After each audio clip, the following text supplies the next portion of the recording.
கள்ளக்குறிச்சி தனி சட்டமன்ற தொகுதி திமுக கூட்டணி விடுதலை சிறுத்தை கட்சியின் வேட்பாளர் மாலதி தனது 20 நாட்களுக்கு மேலாக 191 கிராமங்களுக்கு சென்று தனது பிரச்சாரத்தை மேற்கொண்டு நிறைவு செய்தார்.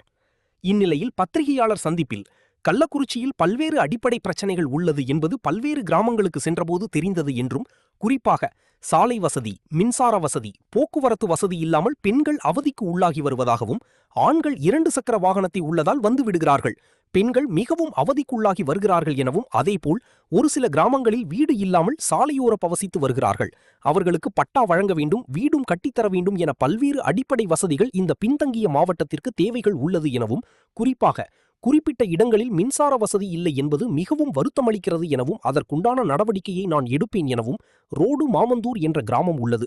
இந்த கிராமத்தில் ஆற்றை கடந்து செல்கின்ற சூழ்நிலை ஏற்படுகிறது அல்லது 2-3 கிலோமீட்டர் சுற்றி வருகின்ற நிலையில் உள்ளது. இந்நிலையில் ஒருவர் பாம்பு கடித்து அந்த ஊரில் இறந்து உள்ளார்.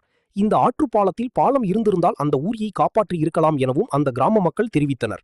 எனவே பல்வேறு கிராமங்களில் உள்ள ஆத்துப்பாலங்களில் மேம்பாலங்கள், தரப்பாலங்கள் கட்டித்தருவதற்கு நடவடிக்கை எடுப்பேன் எனவும், அதேபோல் பெண்கள் பாதுகாப்பு, முதியோர் பாதுகாப்பு, மாற்றுத்திறனாளி பாதுகாப்பு மிக முக்கிய அடிப்படையாக உள்ளது.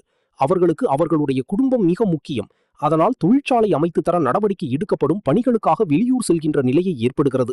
அதனை தடுக்கும் விதமாக அவர்களுக்கு இங்கே தொழிற்சாலை அமைத்து தந்து அவர்கள் பாதுகாப்பை உறுதிப்படுத்த நடவடிக்கை எடுப்பேன் எனவும், அதேபோல் பேரளவில் கள்ளக்குறிச்சி மருத்துவக் கல்லூரி மருத்துவமனை அமைந்துள்ளது.